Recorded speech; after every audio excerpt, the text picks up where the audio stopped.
Selamat malam. Presiden Soeharto pagi tadi meninjau lokasi yang terkena musibah ledakan gudang amunisi di Cilandak, Jakarta Selatan. Kepala negara pada kesempatan itu minta supaya rumah-rumah penduduk yang rusak diutamakan perbaikannya, sehingga menghadapi musim penghujan nanti, masyarakat benar-benar tertolong. Sementara itu, situasi di kota Beirut, Lebanon kembali memanas karena terjadinya tembak-menembak antara pasukan sayap kiri dan sayap kanan, serta unit-unit angkatan darat. Demikian juga situasi di Nicaragua setelah berlangsung pemilihan umum kini terganggu karena ikut campurnya negara adik kuasa di negara tersebut. Berita-berita penting itu berturut-turut membuka dunia dalam berita malam ini, dirangkaikan dengan situasi di perbatasan Thailand-Kamboja. Melengkapi dunia dalam berita malam ini, kami turunkan berita setelah pembakaran jenazah Perdana Menteri Indira Gandhi dan keadaan pangan yang buruk di Ethiopia, diteruskan dengan berita dari Jerman Barat, Inggris, Jepang, Amerika Serikat, Filipina, Seoul, dan sebuah berita olahraga. Presiden Soeharto didampingi Pangap Jenderal LB Murdani, Kepala Staf Angkatan Laut Laksamana Romli dan Pangdam 5 Jaya, Mayor Jenderal TNI Tri Sutrisno, pagi tadi mengadakan kunjungan mendadak ke lokasi musibah ledakan gudang amunisi di Cilandak, Jakarta Selatan. Dalam kunjungan itu, Kepala Staf Kodam 5 Jaya, Brigadir Jenderal TNI Sugeng Sutrisno melaporkan bahwa partisipasi masyarakat dari luar lokasi sampai hari ini sangat menggembirakan. Sehingga dengan demikian upaya perbaikan rumah-rumah penduduk yang rusak berjalan dengan baik dan lancar. Dikemukakan pada hari-hari biasa jumlah personil yang terlibat sekitar 800 orang lebih, sedangkan pada hari Sabtu dan Minggu menjadi berlipat ganda.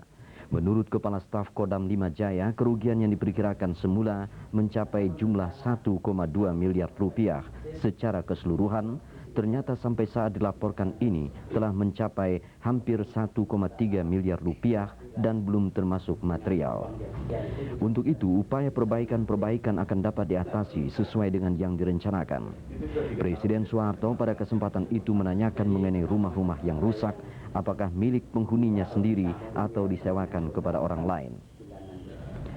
Kepala negara memberikan petunjuk agar diberikan perhatian utama dalam upaya perbaikan rumah-rumah penduduk yang rusak itu, mengingat musim penghujan telah mulai turun sehingga mereka benar-benar tertolong. Selanjutnya, mengenai kelebihan dana yang ada dimintakan oleh Presiden guna meningkatkan kualitas perbaikan rumah-rumah itu.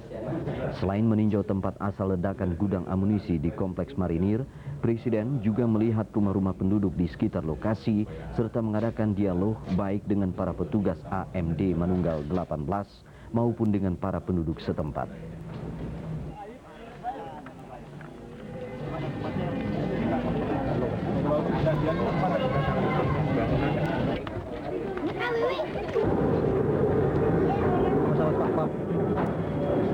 Ini sedang dibangun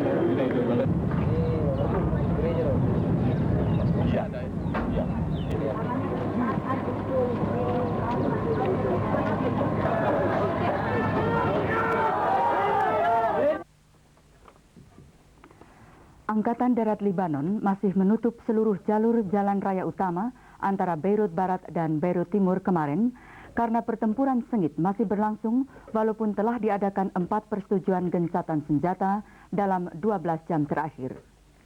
Pertempuran itu pecah pada saat perundingan tingkat militer babak pertama dibuka antara Libanon dan Israel guna membahas penarikan pasukan Israel dari Libanon Selatan yang berjumlah sekitar 10.000 orang.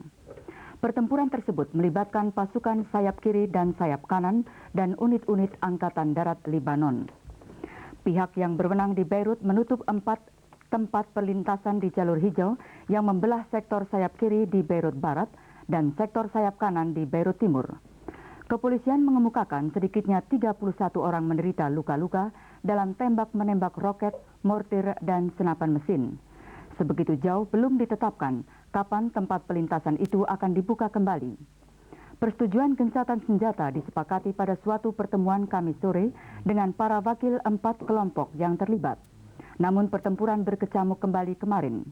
Angkatan Darat memanggil komite 4 kelompok itu agar mengadakan sidang kembali guna membahas situasi yang memburuk tersebut.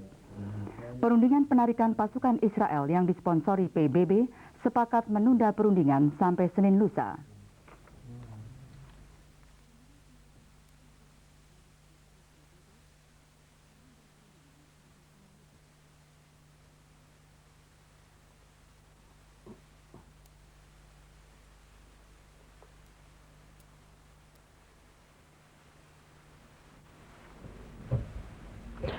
Sampai hari ini masih belum ada kepastian apakah kapal barang Uni Soviet yang berlabuh di Corinto, Managua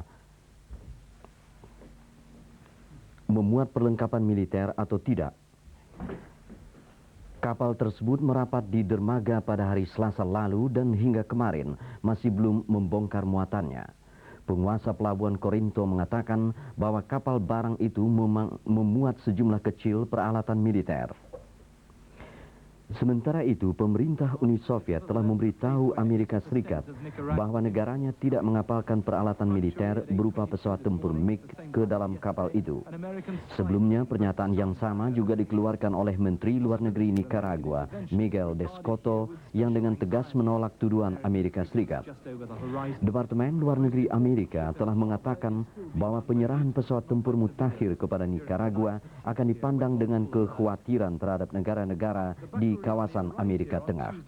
Selanjutnya dikatakan Amerika Serikat tidak mencari alasan untuk menyerbu Nicaragua, tetapi benar-benar akan melakukan hal itu bila Uni Soviet terbukti mengirimkan pesawat tempurnya ke Nicaragua.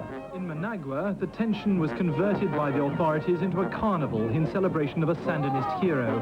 But one of the revolution's military leaders announced that the 20,000 young people recruited to help with the coffee harvest would be given arms and used for the defense of Managua instead.